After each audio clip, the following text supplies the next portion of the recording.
What's up? This is all from my phone, and guys, today I want to talk to you about what it takes to run E85 in your Corolla. So I have laid out here exactly what I had to buy, what you're gonna have to do, and pretty much everything that you have to modify in order for this to work on our cars. So first off, I want to talk about our fuel pump. So our fuel pump is very different in many different ways. From a traditional fuel pump on a car, usually these modules are in a car and you could easily swap out a fuel pump. So this is what our fuel pump looks like in the car. This is not the stock one. This is the modified one that I have already. And I have things unplugged just to kind of show you guys how this comes. I'm going to plug this back in. But anyways, so you have to solder in the plug that comes with the fuel pump, the aftermarket fuel pump. And this canister that sits in here, the fuel pump is actually inside of this canister. And this canister, when it comes stock, has a lid on top of here that sits inside of here, and it clips down in here, and I believe one other spot, and here. So there's like two clips that go over here that hold this canister in place, and then this has a lid on it, so it doesn't have this exposed like this. And then the stock fuel pump does not connect directly. How this stock fuel pump connects, there's gonna be a hole at the bottom, and on this side, on the inside, I believe there is going to be a little nipple that comes off of the canister. Let's see if I can see it here. It's very difficult to see in this. Let me see if I can show you guys. You know what? Let me see if I could take it out. No, I won't be able to because it's connected. I don't want to take this off again. Okay, right there. You see that little nipple right there? That is what connects straight to your feed hose that goes to the top of this.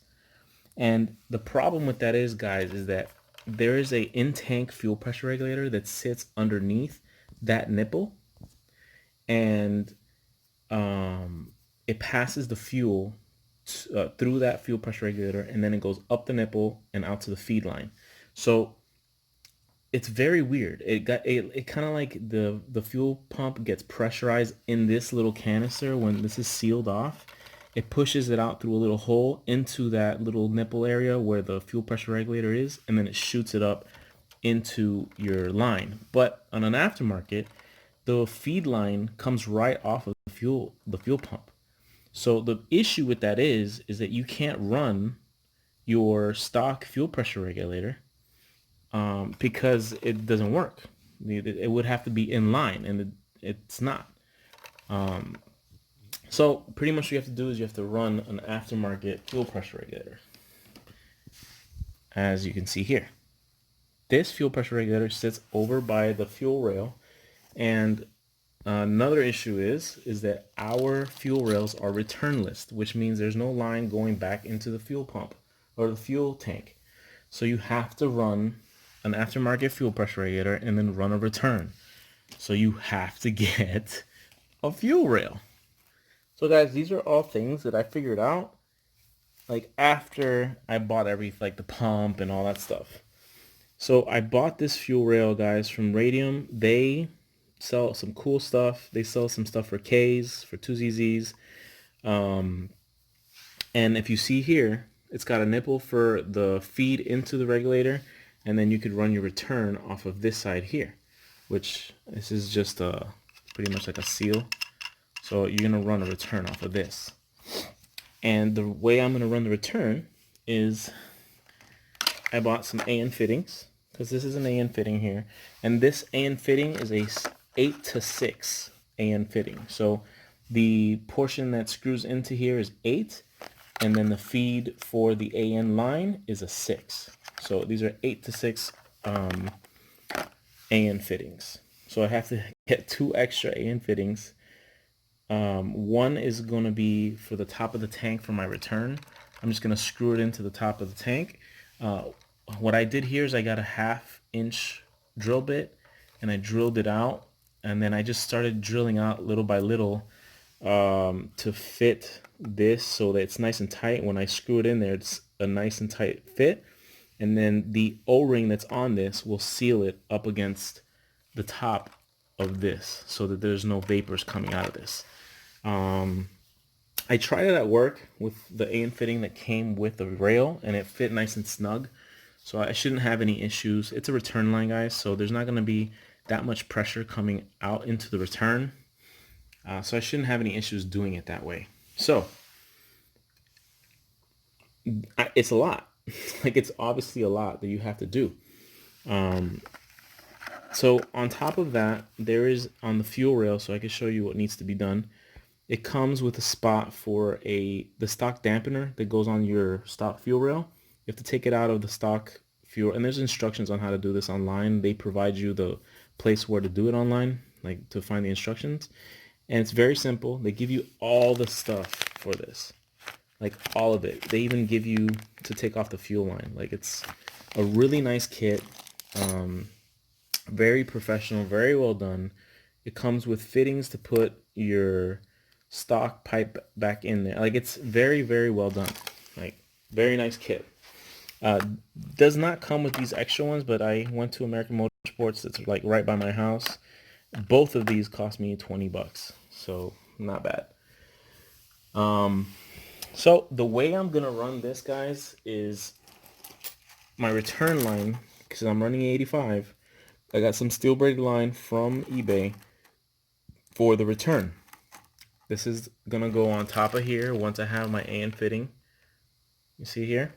So it'll sit right on top of there and run the return all the way up to the front of the car where it will meet this. So this guy is gonna go on the end of this here. Now, I'm gonna probably run this remote and put it somewhere like off by like the tower, or like the strut tower or something like that, and then from the strut tower down underneath the car to the fuel pump, and then just pretty much zip tie it to an existing line that's down there. So I got about 20 feet of line. I should have more than enough. Car's not 20 feet long. So yeah, so this is, guys, all you need to run E85. It's a lot of stuff. And then you got obviously your injectors. These are 850cc injectors. I got these flow tested. I don't know if you guys saw in any of my Instagram stuff. I got this flow tested and they are working perfect. So everything is good to go, guys. I have everything I need. So it's just now up to me to put it in. Hopefully this week I have it put in and on the car so I can go get it dyno tuned. You're also going to need some extra vacuum hose and a T to tee it off into the intake manifold.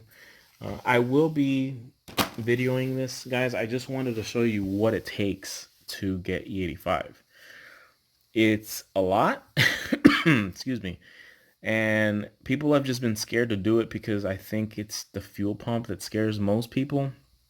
I'm going to be doing a video on how to set up your fuel pump and how to cut that top off. I just want to make sure it works. Like, I want to make sure it should work how it sits. Like, I don't see any problems on how I have it set up. But I want to make sure that it does work before I tell you guys how to do it, and then it doesn't work. So I'm going to go ahead and do all of my stuff, figure out if it works for me. And if it does, I'm going to do a video on how to do this. And if you guys are afraid to do this, then, your options are fuel cell, another fuel, like pump setup in a fuel cell, but this is going to be the most economical. So guys, this alone, like just a return line kit, not including this, okay, just a return line kit on Monkey Wrench Racing was way too expensive. I did this kit on my own. This is about 20 bucks on eBay, on Amazon. This kit, and it comes with AN fittings, is like about $13 or something like something dumb cheap, and it's good quality line. Like it's not bad. This is a steel braided line, and this from Radium you can get a kit for about $200. And it comes with it was like 250 or something like that, and it comes with the fuel rail, all the kit and accessories that you need to put it on. So yeah, you're looking at like $300 versus 500 and something dollars from Monkey Wrench Racing. I thought it was just way too much money for Monkey Wrench, and you guys helped me out get all this. You guys are awesome. You've been donating, and I really appreciate you guys for donating to the build. You guys are awesome. Without you guys, this would not happen. So I know you guys are excited to see this thing on the dyno already. I am super excited myself. I cannot wait to see what this thing does on E85. I'm super pumped. So yeah, I put the intake manifold on. I know you guys saw that video, and it is running nice with that intake manifold just as it is. I haven't been getting on it, but I can definitely tell that it is working. Another thing, guys, I just saw this AM fitting here. I'll show you how to put this on. It's very easy, but it stays nice and snug. The lines usually come bare like this, and then you have to put the fitting on there, but it's very simple. Anybody can do it. But yeah, so this is pretty much the setup that you would need to run E85, guys. I know it seems like a lot, but let's do a refresher. The pump that I have in here is a Walboro 450. This is going to be 850cc injectors. I just don't want to run out of injector. I know that seems like overkill, but whatever. Later on in the future, if I want to run anything else, I can, like spray or anything like that. So just an overview. You need bigger injectors. You need a bigger pump. You need to modify your existing pump. And this pump, guys, I got this shell with the stock pump for like $40. Very easy. That's why I got another one, because I didn't want to destroy my OEM one. And then I just modified that. So you need a bigger pump. You're going to need a return line. You're going to need an aftermarket fuel pressure regulator, and you're going to need an aftermarket rail with at least 2 extra AN fittings. And they are 8 to 6. 8 to 6. So this is pretty much what you need to run E85, guys. I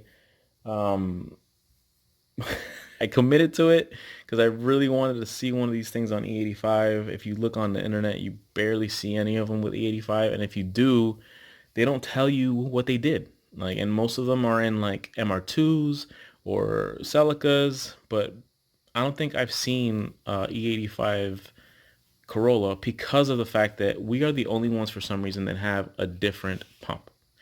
I don't know why they did it that way, but they did. But anyways, guys, I hope you enjoyed this video. Just wanted to show you guys what is coming up. Hopefully by this week, I will have a dyno video up. This is my 100th video, guys. Please like and subscribe if you like the content that I'm bringing out. Please keep this channel going. I hope you've enjoyed the content that I've brought. And that's about it. Peace out.